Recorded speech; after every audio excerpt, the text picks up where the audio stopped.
तो स्टूडेंट्स, आप सभी का स्वागत है स्टडी स्मार्ट विद तरुण में। आज का हमारा टॉपिक है एशिया सस्टेनेबिलिटी इंडेक्स 2021। हम ग्रीन बॉन्ड्स को भी समझेंगे, ग्रीन बॉन्ड्स को भी डिस्कस करते हैं। तो चलिए स्टार्ट करते हैं हमारा एपीएसी इंडेक्स। देखिए, सबसे पहले हमें ये पता होना चाहिए कि इंडेक्स किसे कहते हैं। अगर हमारे पास कुछ चीज़ें हैं जिनको हम एक रैंक देना चाहते हैं, जिनको हम एक पोजीशन देना चाहते हैं, number 1, number 2, number 3, that is called index. तो इसी तरीके से टोटल 36 सिटीज़ को सेलेक्ट किया गया और उनको एक इंडेक्स देने की बात की गई। तो जब भी कोई इंडेक्स इशू किया जाएगा या जब भी रैंकिंग इशू की जाएगी तो कुछ पैरामीटर्स डिसाइड किए जाते हैं जिनके बेसिस पे हम कोई रैंक इशू करते हैं। तो ऐसे क्या पैरामीटर डिसाइड किए गए जिसके बेसिस पे इन सिटीज़ को रैंक दी गई। पैरामीटर कुछ इस तरीके से हैं, आप याद रखेंगे, एग्जाम के पॉइंट ऑफ व्यू से काफ़ी महत्वपूर्ण बन जाते हैं। पहला पैरामीटर है अर्बनाइजेशन प्रेशर, यानी कि उस सिटी में नगरीकरण यानी कि अर्बनाइजेशन जो है उसकी वजह से कितना प्रेशर पड़ रहा है। दूसरा जो पैरामीटर है वो है क्लाइमेट रिस्क, यानी कि उस पर्टिकुलर सिटी में क्लाइमेट जो कंडीशंस हैं, यानी कि जो मौसम है, मौसम का क्या कितना ज़्यादा रिस्की वेदर है। एग्जाम्पल के तौर पे आप समझते हैं, जैसे कि मान लीजिए कोई सिटी आपकी हिली एरिया में है तो वहाँ पर लैंडस्लाइड वगैरह होने का खतरा बहुत ज़्यादा रहता है, और कोई सिटी आपकी बिल्कुल प्लेन एरिया, समतल एरिया में है और जहाँ बाढ़ आने की संभावना ज़्यादा रहती है। तो इस तरीके का रिस्क उन सिटीज़ में क्या है उसका भी आकलन किया गया। तीसरा जो इंपॉर्टेंट फैक्टर है वो है कार्बन एमिशन, यानी कि पॉल्यूशन की वजह से उस शहर में कितना कार्बन एमिशन हो रहा है। और चौथा, उस शहर में गवर्नमेंट के द्वारा क्या इनिशिएटिव लिए जा रहे हैं, यानी कि गवर्नमेंट के द्वारा क्या कार्यक्रम चलाए जा रहे हैं ताकि उस सिटी को डेवलप किया जा सके, या उस सिटी में गवर्नमेंट के द्वारा क्या क्या स्कीम्स इनिशिएटिव में लाई गई हैं। तो ये सभी पैरामीटर के आधार पर 36 जो सिटीज़ हैं इनका आकलन किया गया और एक रैंक इशू की गई। हमारे इंडिया के पॉइंट ऑफ व्यू से ये ज़्यादा इंपॉर्टेंट हो जाता है जानने के लिए कि इस रैंकिंग में 4 इंडियन सिटीज़ को शामिल किया गया टॉप 20 में। ठीक है, टॉप 20 जो रैंक इशू की गई उनमें इंडिया की टोटल 4 सिटीज़ को लिया गया, और उन चारों में जो सबसे पहले नंबर पे सिटी रही वो रही आपकी बेंगलुरु। इंडिया में सबसे पहली रैंक अचीव करने वाली जो सिटी है वो है बेंगलुरु। अगर हम एशिया पैसिफिक रीजन में बात करते हैं तो 14th रैंक हमें देखने को मिली है बेंगलुरु की। ये इंडिया की रिस्पेक्ट में हम बात कर रहे हैं।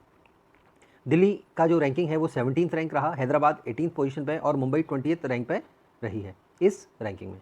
तो एशिया पैसिफिक की रैंक हमें याद रखनी है 14th, और इंडिया में एपीएसी इंडेक्स में पहली रैंक हमें याद रखनी है बेंगलुरु। और टोटल कितनी सिटीज़ इंडिया की सेलेक्ट की गई इस रैंकिंग में, 4, ये हमें याद रखना है। बाकी दिल्ली, हैदराबाद, मुंबई की पोजीशन भी अगर आप याद रख पाएँ तो बहुत अच्छा है।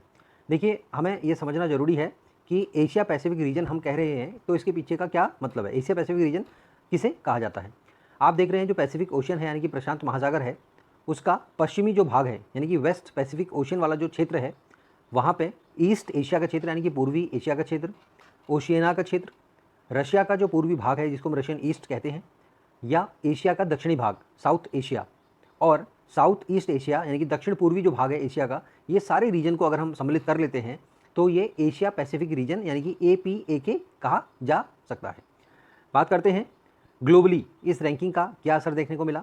तो वर्ल्ड वाइड अगर हम बात करते हैं तो सबसे पहली रैंक जो दी गई वो सिंगापुर सिटी को दी गई। आपके लिए सिंगापुर काफ़ी ज़्यादा इंपॉर्टेंट है। इसके अलावा दूसरी, तीसरी, चौथी, पाँचवीं यानी कि सिडनी, वेलिंगटन, पर्थ और मेलबर्न, ये भी आप याद रख सकते हैं। वेलिंगटन कैपिटल है न्यूजीलैंड की, ये भी आप याद रखें, ये भी क्वेश्चन के फॉर्म में आपको एग्जाम में मिल सकता है।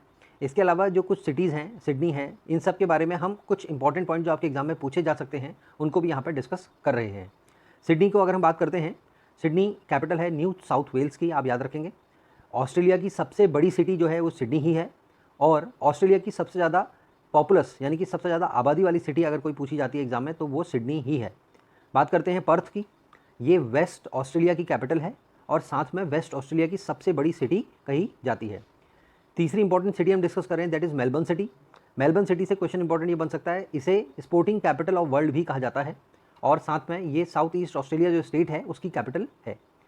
दूसरा, अगर रहन सहन के हिसाब से बात करते हैं तो पृथ्वी पर रहने के लिए सबसे बेस्ट सिटीज़ में मेलबर्न सिटी को भी गिना जाता है।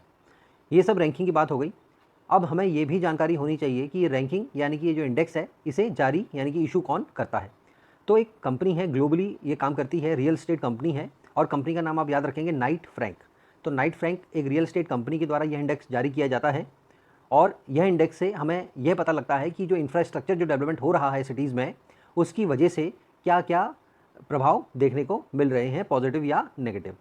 देखिए, अगर कोई इंफ्रास्ट्रक्चर डेवलपमेंट होगा तो कहीं ना कहीं आपका जो एनवायरनमेंट है, जो एटमॉस्फेयर है, एटमॉस्फेयर के साथ भी एक तरीके से खिलवाड़ होगा, यह माना जाता है। तो एटमॉस्फेयर को प्रोटेक्ट करने के लिए, ठीक है, एटमॉस्फेयर को प्रोटेक्ट करने के लिए यानी कि वातावरण को प्रोटेक्ट करने के लिए गवर्नमेंट के द्वारा कुछ ऐसी स्कीम्स चलाई जाती हैं, उन्हीं का हिस्सा है आपका ग्रीन बॉन्ड। तो ग्रीन बॉन्ड क्या है? ग्रीन बॉन्ड एक इनिशिएटिव आप कह सकते हैं किसी भी गवर्नमेंट के द्वारा। क्यों इशू किए जाते हैं ग्रीन बॉन्ड, आपको ये जानकारी होनी चाहिए, ताकि अगर हम अपने एनवायरनमेंट को प्रोटेक्ट कर रहे हैं उसके लिए हम ग्रीन बॉन्ड इशू करते हैं। तो ग्रीन बॉन्ड इशू करने के पीछे क्या लॉजिक है? सपोज़ आप कोई ऐसा प्रोजेक्ट इंस्टॉल करना चाहते हैं या आप कोई ऐसा प्रोजेक्ट स्टार्ट करना चाहते हैं जिस प्रोजेक्ट के स्टार्ट होने के बाद आपका जो एनवायरनमेंट है उसको कोई भी नुकसान नहीं पहुंचेगा, यानी कि आप एनवायरनमेंट फ्रेंडली कोई प्रोजेक्ट स्टार्ट करना चाहते हैं, तो उसके लिए जो कैपिटल जो रिक्वायर होती है, जो फंड आपको रिक्वायर होता है, वो गवर्नमेंट के माध्यम से आपको ग्रीन बॉन्ड के फॉर्म में मिल सकता है। यानी कि हम बोल सकते हैं green bonds means a kind of fund allotted या एलोकेटेड बाय द गवर्नमेंट, ठीक है, for project which are environment friendly. यानी कि एनवायरनमेंट फ्रेंडली प्रोजेक्ट के लिए जो पैसा गवर्नमेंट द्वारा दिया जाता है उन्हें हम ग्रीन बॉन्ड कह सकते हैं। एग्जाम्पल, विंड एनर्जी का प्रोजेक्ट आप कोई लगा रहे हैं, या सोलर एनर्जी आप बात कर रहे हैं, या हाइड्रो एनर्जी का प्रोजेक्ट आप इंस्टॉल कर रहे हैं, ये सभी प्रोजेक्ट जो हैं इन्वायरमेंट फ्रेंडली प्रोजेक्ट हैं। तो ग्रीन बॉन्ड जो इशू हुए हैं इनके बारे में कुछ जानकारी हम लेते हैं, जो कि हमारे एग्जाम के पॉइंट ऑफ व्यू से काफ़ी ज़्यादा इंपॉर्टेंट है। कि सबसे ज़्यादा ग्रीन बॉन्ड जो इशू किए गए हैं वो चाइना द्वारा किए गए हैं। Total $126 billion green bond issue किए गए हैं, 2021 की हम बात कर रहे हैं। और इंडिया की जो पोजीशन है वो एशिया पैसिफिक रीजन जो भी हमने डिस्कस किया था वहाँ पे 6th रैंक है इंडिया की।